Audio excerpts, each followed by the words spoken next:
Good morning students, कैसे हो आप सब। देखिए, पिछले लेक्चर में हमने कोहेरेंट सोर्सेज और इंटरफेरेंस ऑफ लाइट के बारे में पढ़ा था। तो उन्हीं से आगे आज का टॉपिक है यंग्स डबल स्लिट एक्सपेरिमेंट। तो इन दोनों टॉपिक को जो हमने पिछले लेक्चर में पढ़े थे यहाँ पे यूज़ किया जाएगा। जिसने नहीं वो लेक्चर पढ़ा है तो प्लीज़ पहले उसे जो है देख लें उस लेक्चर को, उसके बाद ही ये आपको अच्छे से समझ आएगा। तो आज का टॉपिक करते हैं Young's double slit experiment. Young एक साइंटिस्ट का नाम है। In 1802 demonstrated the phenomena of interference of light by a simple experiment. उसने एक सिंपल एक्सपेरिमेंट किया और इंटरफेरेंस ऑफ लाइट का जो फिनोमिना है उसको डेमोन्स्ट्रेट किया, उसको दिखाया।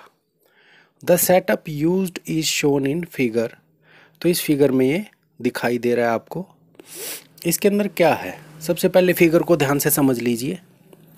इसके अंदर एक स्लिट है जो एस आपको दिखाई दे रही है, छोटा सा होल। यहाँ पे सोर्स रखा गया है क्रोमेटिक लाइट का, मोनोक्रोमेटिक लाइट, जिसके अंदर एक ही टाइप की वेवलेंथ होती है, उसे मोनोक्रोमेटिक कहते हैं। तो एस है मोनोक्रोमेटिक लाइट का सोर्स, और इससे 10 सेंटीमीटर दूरी पे आगे दो स्लिट्स रखी गई हैं, ए और बी। ये छोटे छोटे होल्स हैं जो कि दो सोर्सेज का काम करेंगे। एक मोनोक्रोमेटिक लाइट का सोर्स जो है एस, उससे जो लाइट निकलेगी वो लाइट इन दोनों होल्स में से पास होगी। ये दोनों मोनोक्रोमेटिक सोर्स का काम करेंगे। और इन दोनों जो पॉइंट, जो ये स्लिट्स हैं ए और बी, इनके बीच में गैप है 0.5 mm का, और ये मेन स्लिट एस से 10 सेंटीमीटर की दूरी पर है। और आगे ऑब्जर्व करने के लिए जो है एक स्क्रीन रखी गई है जो कि 2 मीटर दूरी पे रखी गई है। तो इस स्क्रीन पे ही हम इंटरफेरेंस फ्रिंजेस को ऑब्जर्व करेंगे। इंटरफेरेंस फ्रिंजेस क्या होती है? फ्रिंजेस होती है बैंड्स। तो ये आपको डेफिनेशन दिखाई दे रही होगी। इस डेफिनेशन के मुताबिक जो इंटरफेरेंस फ्रिंजेस होती है ये बैंड्स होते हैं, जो ब्राइट और डार्क बैंड्स होते हैं, जो इंटरफेरेंस ऑफ लाइट में हमें ऑब्जर्व होते हैं। आगे टॉपिक में देखिए, S is a narrow slit of width about 1 mm। 1 mm की नैरो स्लिट है एस, जो हमने अभी अभी फिगर देखा था उसी को एक्सप्लेन किया जा रहा है। Illuminated by a monochromatic source of light.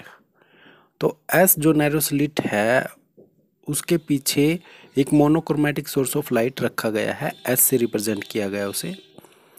Eight a suitable distance about 10 centimetre from S. S से 10 सेंटीमीटर की दूरी पे there are two fine slits A and B about 0.5 mm apart, placed symmetrically parallel to S. तो S से 10 centimetre की दूरी पे दोनों इक्वल डिस्टेंस पे रखे गए हैं सिमेट्रिकली। तो ए और बी दो छोटी छोटी स्लिट है और इनके बीच का गैप है 0.5 mm। When a screen is placed at a large distance about 2 metre from the slit A and B। जब एक स्क्रीन रखी जाती है, तो जैसा कि आपने फिगर में देखी, तो एक स्क्रीन है, उसको इससे 2 मीटर दूरी पे रखा गया है। Alternate bright and dark fringes running parallel to the length of slit appears on the screen. तो अल्टरनेट ब्राइट और डार्क फ्रिंजेस जो है वो दिखाई देती है स्क्रीन के ऊपर, जैसा कि अभी अभी मैंने फिगर में आपको शो किया था एरो साइन से। These are the interference fringes. और ये फ्रिंजेस क्यों जनरेट होती हैं? ये इंटरफेरेंस के कारण यहाँ पे प्रोड्यूस हुई हैं। The interference fringes disappear when one of the slit A और बी इज कवर्ड। अगर ये दो स्लिट जो ए और बी हैं, इनमें से किसी एक स्लिट को भी हम ढक लेते हैं तो ये फ्रिंजेस डिसअपीयर हो जाती हैं। इसका मतलब दो मोनोक्रोमेटिक सोर्स की लाइट जो होती है उसके इंटरफेरेंस से ये ब्राइट और डार्क जो बैंड्स हैं ये स्क्रीन पे बने हैं, जिनको हम ऑब्जर्व कर सकते हैं इंटरफेरेंस पैटर्न के अंदर। आगे है इसका एक्सप्लेनेशन।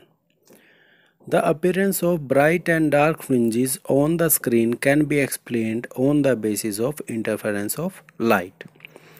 इंटरफेरेंस ऑफ लाइट के बेस पे हम ये जो bright and dark fringes screen के ऊपर बनी हैं, अपीयर हुई हैं, इनको एक्सप्लेन कर सकते हैं। देखो, इंटरफेरेंस ऑफ लाइट टॉपिक हम पिछले लेक्चर में कर चुके हैं, तो मैं दोबारा से कहता हूँ कि जिन्होंने वो नहीं देखा तो उसको देख लें, तब आपको इंटरफेरेंस के बारे में भी समझ आ जाएगा। According to Huygens principle, the monochromatic source of light illuminating the slit S sends out spherical wavefront। Huygens principle भी हमने पिछले लेक्चर्स में कर लिया था। तो उसके अंदर क्या था कि अगर एक सोर्स ऑफ लाइट होता है, अगर पॉइंट सोर्स है, तो वो स्फेरिकल वेव फ्रंट प्रोड्यूस करता है और वो वेव फ्रंट आगे बढ़ती हैं और ये जो है स्लिट एस को इल्यूमिनेट करती हैं, मतलब वहाँ से लाइट पास होती हैं स्लिट एस में से। Let the solid arc represent the crust and the dotted arc represent the trough. यहाँ पे जो सॉलिड आर्क्स है, आर्क मतलब चाप जो है, वो क्रस्ट को रिप्रेजेंट कर रही है और डॉटेड आर्क जो है वो ट्रफ को रिप्रेजेंट कर रही है। क्रस्ट और ट्रफ आपको पता ही है, जब कोई वेव चलती है तो जो ऊपर वाले जो वेव होते हैं, ऊपर वाला पार्ट है, उसे क्रस्ट कहते हैं और नीचे वाले को ट्रफ कहते हैं। तो इनको हमने यहाँ पे जो है डार्क, सॉलिड आर्क और डॉटेड आर्क से रिप्रेजेंट किया है। These wave fronts reach the slits A and B simultaneously. तो ये वेव फ्रंट ए और बी पे एक साथ पहुँचेंगी क्योंकि उनको इक्वल डिस्टेंस पे रखा गया एस से, which in turn become source of secondary wavelets. तो ये ए और बी भी सेकेंडरी वेवलेट के सोर्स बन जाएंगे, इनसे भी वेवलेट आगे की तरफ बढ़ेंगी। The full line semi circles represent crust and dotted line semi circles represent trough. तो ये वही है, फुल लाइन मतलब जो डार्क लाइन है और डॉटेड लाइन ये जो है क्रस्ट और ट्रफ को रिप्रेजेंट करते हैं। These waves on superposition produce interference. Superposition of waves के बारे में भी हम सुपरपोजिशन प्रिंसिपल के अंदर पढ़ चुके हैं, जो मेरे प्रीवियस लेक्चर में आपको मिल जाएगा। तो सुपरपोजिशन के अंदर क्या होता है, अगर दो वेव्स हैं तो अगर दोनों का ट्रफ के ऊपर ट्रफ या क्रस्ट के ऊपर क्रस्ट आता है तो वो दोनों ऐड या सब्ट्रैक्ट हो जाते हैं।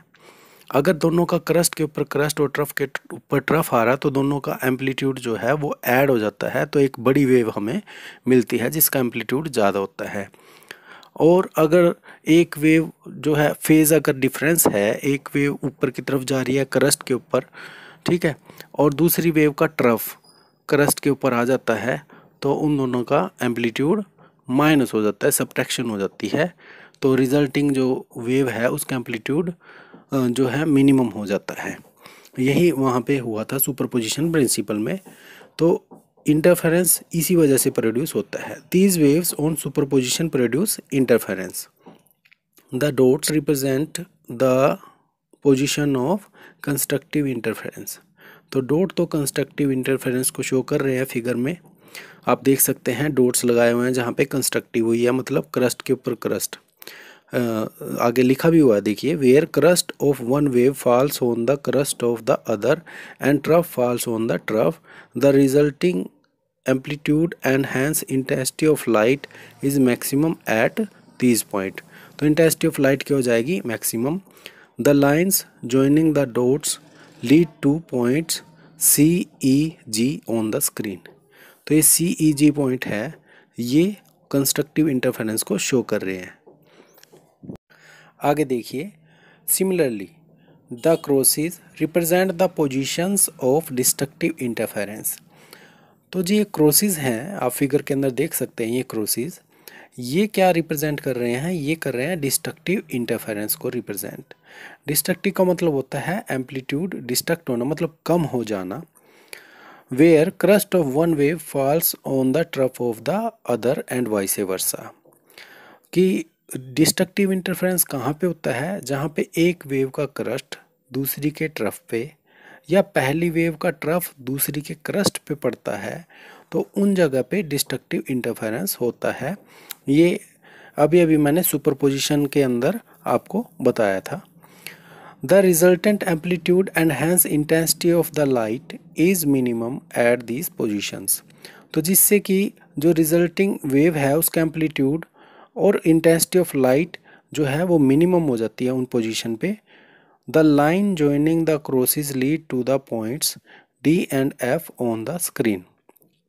तो इन क्रॉसेस को अगर ज्वाइन करें तो सीधी लाइन जो जा रही है वो डी एफ पॉइंट को स्क्रीन पे शो कर रही है, आप स्क्रीन पे देख सकते हैं। दस we have bright fringes at C, E and G and dark fringes at D and F। तो C, E, G पे क्या हुआ था, वहाँ पे कंस्ट्रक्टिव इंटरफेरेंस हुआ था, मतलब रिजल्टिंग वेव का जो एम्पलीट्यूड है वो बढ़ गया था जिससे वहाँ पे इंटेंसिटी ऑफ लाइट भी इंक्रीज हो जाती है, तो वो बनती हैं ब्राइट फ्रिंजेस। और D और F पे डिस्ट्रक्टिव इंटरफेरेंस हुआ है जिससे यहाँ पे डार्क फ्रिंजेस बनेगी। These bright and dark fringes are placed alternately and they are equally spaced।